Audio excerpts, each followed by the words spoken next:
Então, falando em controvérsias, né? Eu sempre digo que, bom, quando a gente fala de controvérsias, a minha especialidade também é uma das tops aí, né? A gente brinca que a GO, se ela fosse uma escola de samba do Carnaval do Rio, a nota controvérsias na literatura, a nota seria 10. Porque ela também tem absurdos de controvérsias.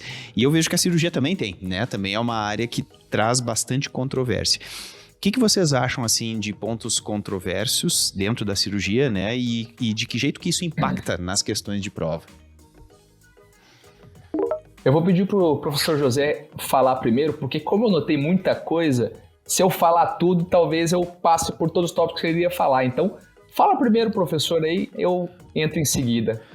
Não, veja, eu acho que o que não é controvérsia é mais fácil da gente achar do que o que é controverso. A única coisa que não é controvérsia de jeito nenhum é o trauma.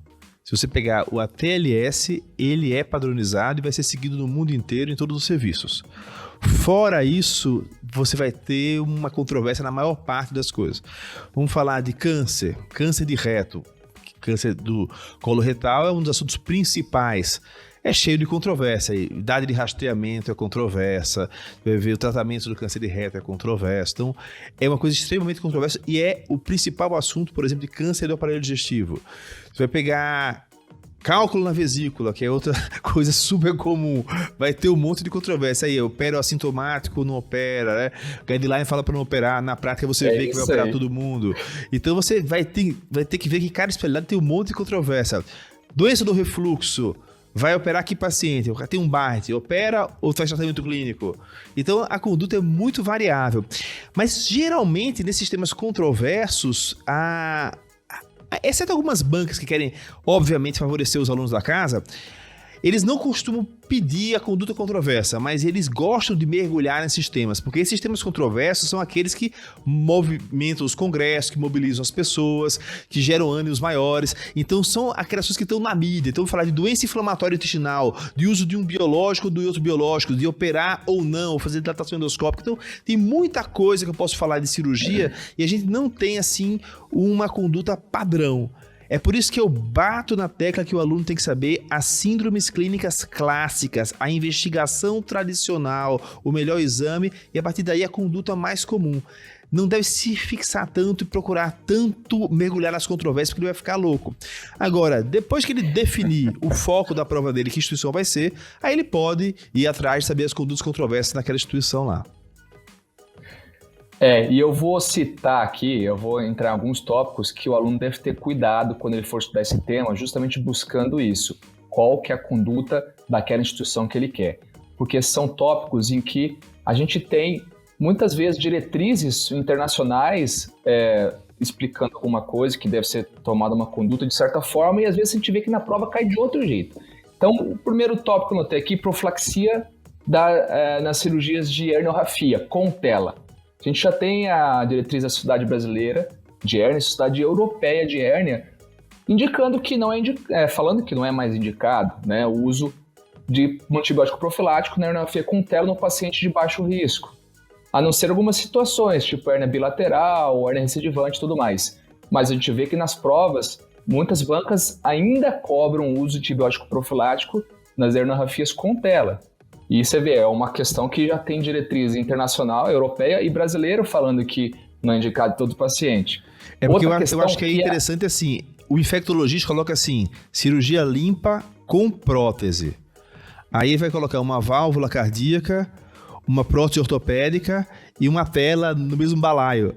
Aí ele dá uma oportunidade de dar antibiótico. Eu acho que é a visão aí do cirurgião especialista se contrapondo a visão do infectologista, que tem que dar uma conduta mais padrão para o hospital. Ele nem tem como saber como são as cirurgias todas, né?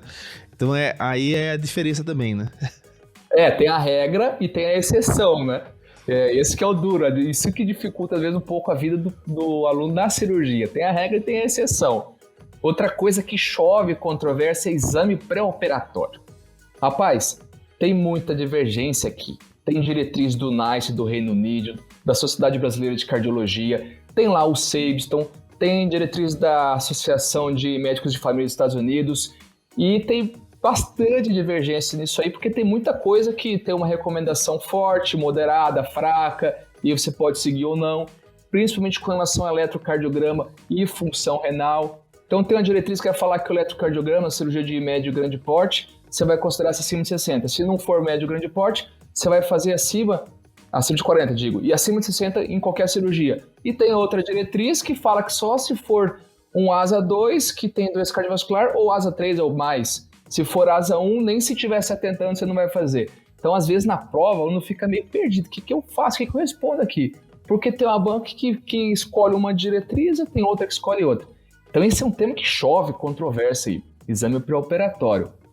Outra que o professor José Américo falou, a questão da vesícula, né? O paciente assintomático.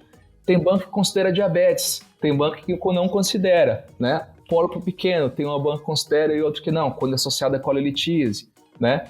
Outro tópico aqui, que tem bastante diretriz, eu até anotei aqui quais são, anastomose primária na diverticulite perfurada. A conduta clássica é a cirurgia de Hartmann, Rinchey 3 e Rinchey 4, você faz a secção e não faz anastomose. Mas tem várias diretrizes de 2018 para cá, da Sociedade Americana de Cirurgiões Colorectais, da Sociedade Europeia de Coloproctologia, da Sociedade Mundial de Cirurgia de Emergência, do SEIGES. Então, tem pelo menos 4 diretrizes que falam que na diverticulite perfurada, Rinchey 3 e 4, se o paciente tiver boas condições clínicas, não tiver instável, com acidose, chocado, se você avaliar a condição clínica e for favorável, você pode fazer anastomose primária, mas isso a gente não vê em nenhuma prova. A princípio, todas as provas Rinchey 3 e 4, eles vão indicar a cirurgia de Hartmann. Então, isso aí também, às vezes, pode deixar o aluno meio perdido. O que eu respondo? O que está mais recente na literatura ou o que as bancas cobram geralmente nas provas, né? Outra questão, o uso de tela nas hérnias encarceradas estranguladas. Isso aí até já não vê mais tanto essa visão antiga nas provas. Tumor carcinóide, estou terminando já, gente, nesse tópico. Vai que tem bastante coisa que eu quero deixar o aluno atento nesses tópicos. Tem prova que fala que é mais comum um apêndice, mas as pesquisas de 2000 para cá mostram que o ileocítio é o mais comum no trato gastrointestinal. Antidiabético, outra coisa que tem bastante controvérsia. Manometria antes da cirurgia de refluxo para definir o tipo de válvula ou não. E por último, indicação de tomografia no TCE e trauma raquimedular. Tem um ATLS que guia, né? Tem uns fluxogramas com Nexus, regra canadense, e geralmente as provas seguem isso, mas tem algumas ainda que podem ficar numa área cinzenta ali de indicação. Acho que talvez uma dica que a gente possa deixar, então, é pro pessoal, foi o que você tinha falado, né, Zé? De deixar, na verdade, o aluno ficar atento àquilo que... ao edital e ver qual é a bibliografia que aquela instituição vai indicar, né? Ou que costuma, se não tem referência bibliográfica, qual que é que aquela instituição costuma usar, né?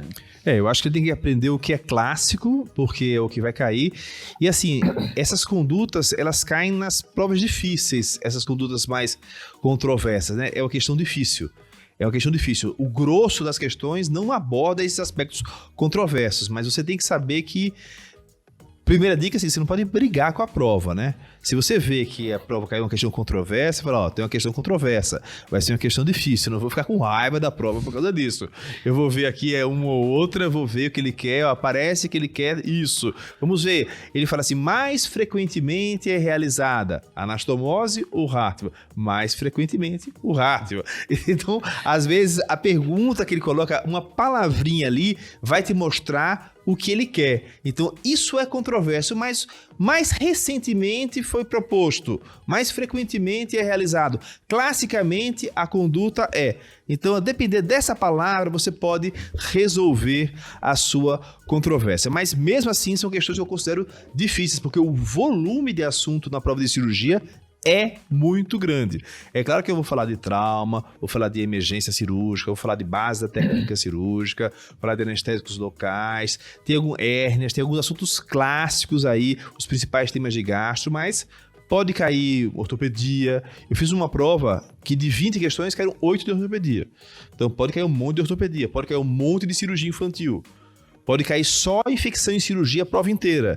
Eu vi uma prova de 2021, que tinha 12 questões sobre infecção em cirurgia e que explorava o quê? O infiltrado celular de cada fase da infecção, da cicatrização e só isso. E aí, quer dizer, Eu até perguntei Terrível, pro hein? colega lá, falei, ó, foi um infecto que fez a prova de cirurgia? Fala a verdade. Deram pro cara da CCIH fazer a prova de cirurgia, né? Porque não tinha nenhuma questão de clínica cirúrgica. Era a tese de doutorado É, da de alguém. pessoa que... Então pode cair qualquer coisa, é aprofundado, mas o aluno não pode querer estudar tudo que ele não dá conta. Ele tem que estudar as síndromes clássicas, saber a conduta padrão e ter a esperteza para saber o que o cara da banca quer ouvir. E dentro das especialidades, eu acho que tem que estudar o clássico também, né? Se for pegar, por exemplo, coloprocto, né? Câncer coloretal. Se for pegar uro, tem que estudar câncer de próstata, litíase, que são coisas que caem, né? Então, Exato. dentro das especialidades, aquilo que é mais clássico, né? Costuma ser o mais abordado, né? Claro. Às vezes tem, assim, um exame inadequado, né? Era para ter feito um ultrassom, aí não faz ultrassom, faz uma tomografia. Aí você tem que fazer um ultrassom se for uma doença de